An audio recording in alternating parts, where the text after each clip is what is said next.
Howrah railway station पर बहुत सारी भीड़ भाड़ थी।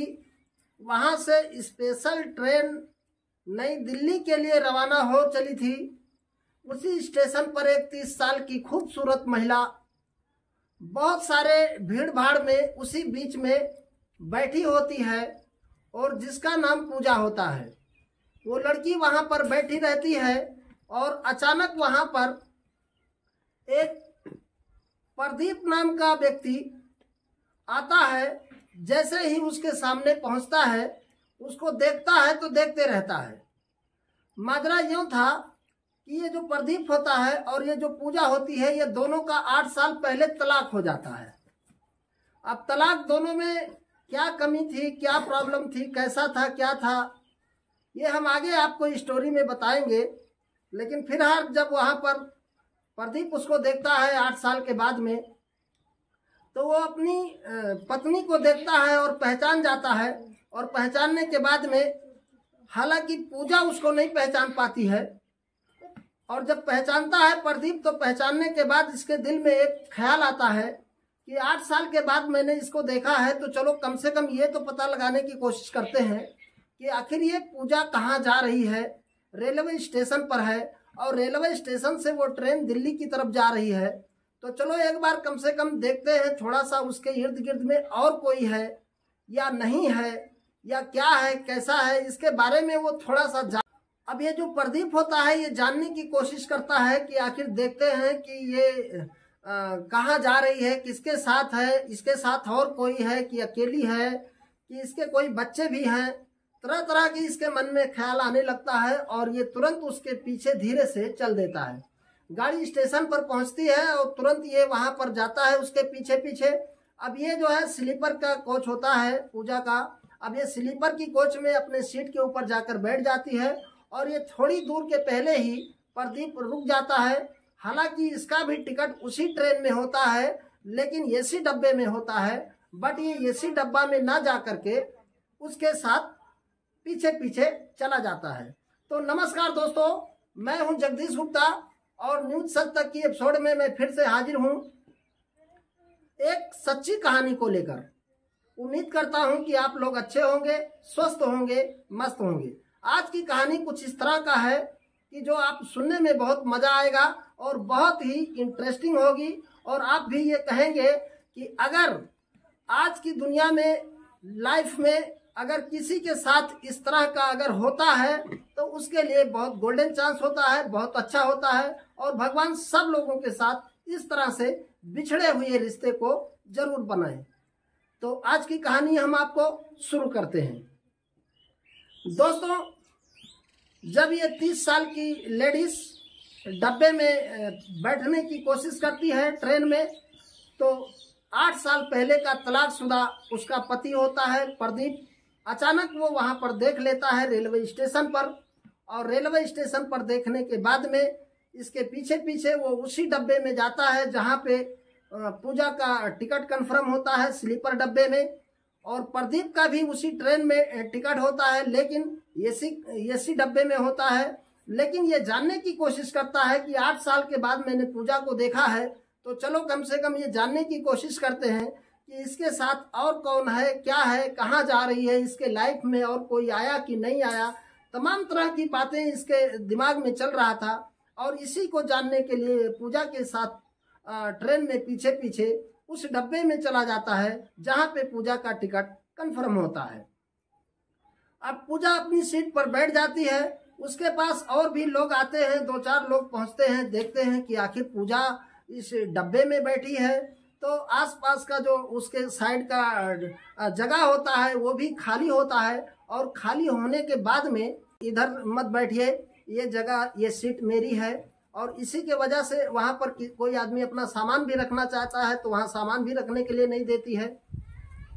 इसके बाद फिर थोड़ी देर गुजर जाता है, गाड़ी वहां स्टेशन से छोड़ देती है। इसके बाद फिर पूजा जो है वहां अपने सीट पर बैठती है, इधर उधर देखती रहती है। जब प्रदीप वहां पे पहुंचता है तो प्रदीप भी अपना सामान उसके सीट के ऊपर रख देता है, और उसके दिल में एक सवाल आता है कि चलो आज एक दिन एक रात इसके साथ हम सफर करते हैं, जबकि हम लोगों का तलाक होके 8 साल गुजर गया है और आज एक दिन कम से कम इसके साथ सफर करेंगे तो शायद हमारी पुरानी यादें या मेरी पुरानी कुछ बातें याद आ जाए, या आज हम इस तरह से कुछ प्रसन्न हो जाएं ताकि हमारी आज की जो रात है वो बहुत अच्छे से कट सके। क्योंकि पूजा के साथ इसने एक रात सफर करने के लिए मन बना लिया था।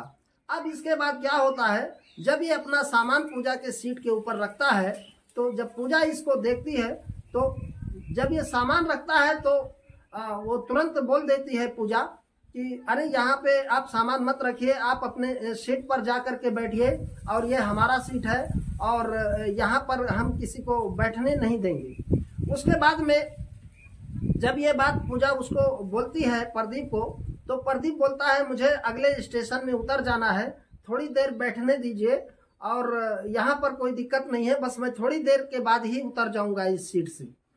फिर जब दोनों में थोड़ी सी सीट को लेकर के जब बातचीत होने लगती है तो पूजा इसके तरफ मुड़ करके देखती है प्रदीप को, और प्रदीप को देखने के बाद में ये पहचान जाती है कि अरे ये तो हमारा पति है जो 8 साल के पहले हमारा इसका तलाक हो चुका है और ये आज कहाँ से आ चुका है।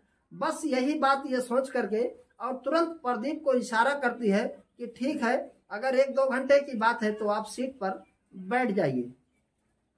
सीट पर बैठने के बाद में गाड़ी वहां से स्टार्ट होती है, कुछ दूर आगे चलते हैं।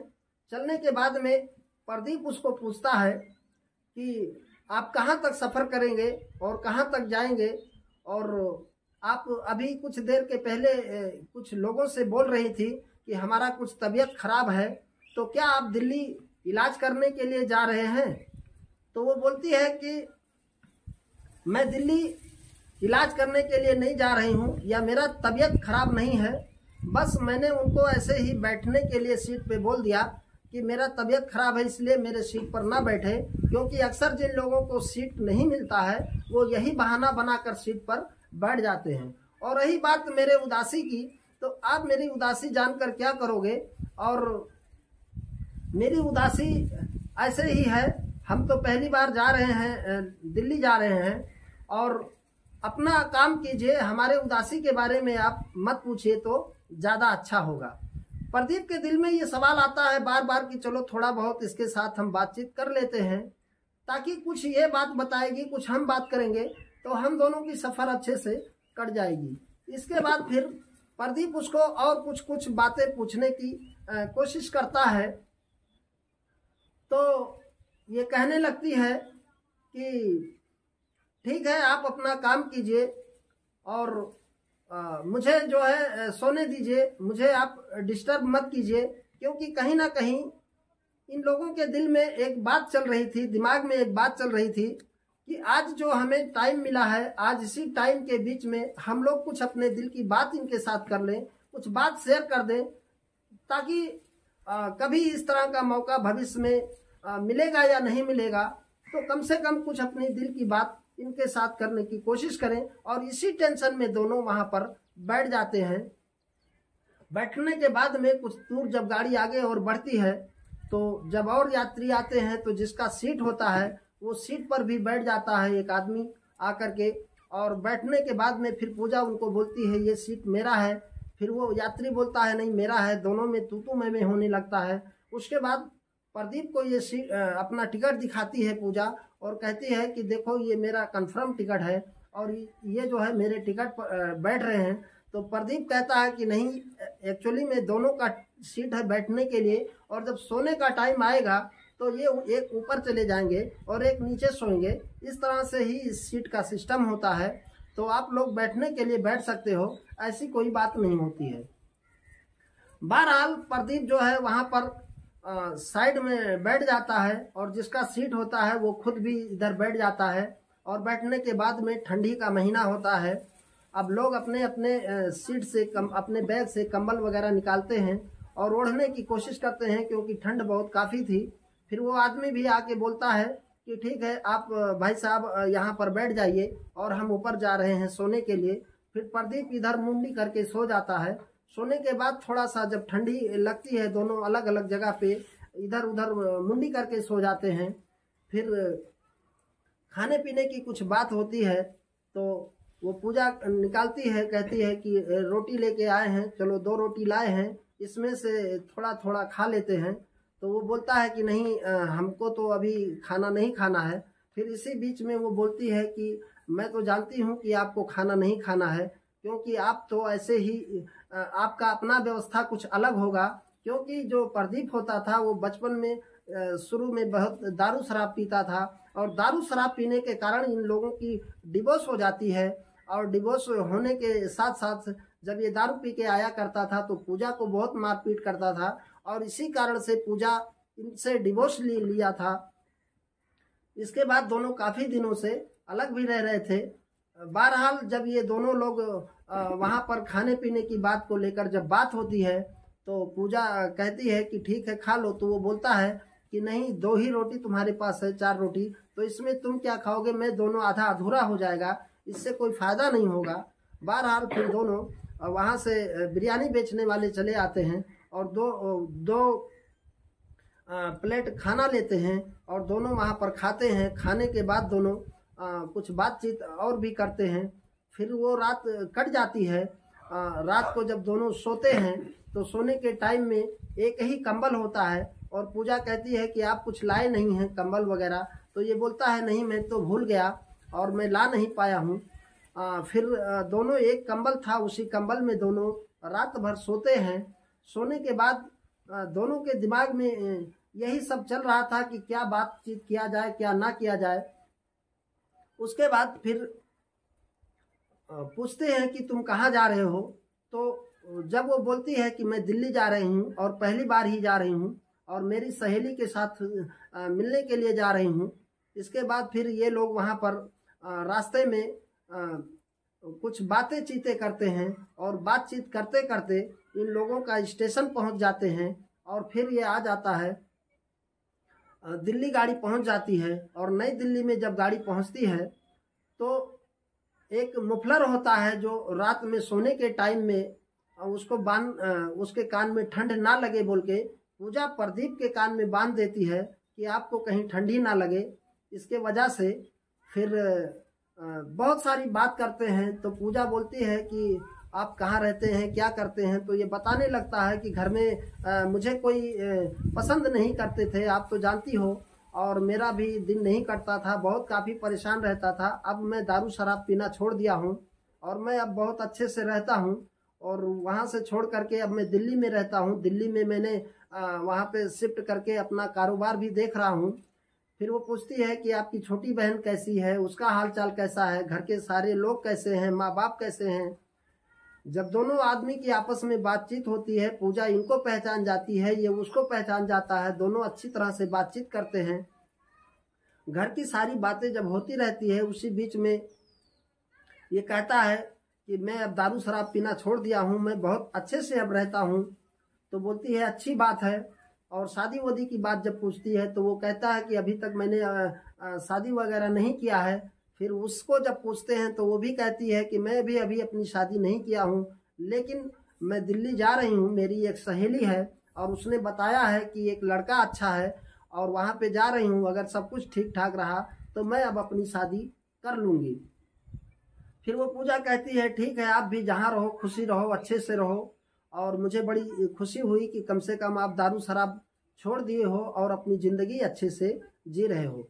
फिर जब दिल्ली गाड़ी पहुंच जाती है, उसकी एक सरिता नाम की सहेली होती है और पूजा को लेने जब रेलवे स्टेशन आती है तो ये भी अपना जा करके सामान वगैरह उतार करके ट्रेन से उतर जाता है। एक जगह पे जा करके रुकता है और वहीं पर उसको लगभग 2-3 हज़ार उसके जेब में रुपया होता है और वो पूजा को देने की कोशिश करता है। तो वो पूजा बोलती है कि नहीं, ऐसा पैसा लेन देन का अभी ऐसा कोई मामला नहीं बनता है, इसलिए आप इसको रख लीजिए और आप जहाँ रहिए अच्छे से रहिए, कोई बात नहीं है। फिर ये वहाँ से अपना चले जाता है, दोनों के आंखों में आंसू आ जाते हैं।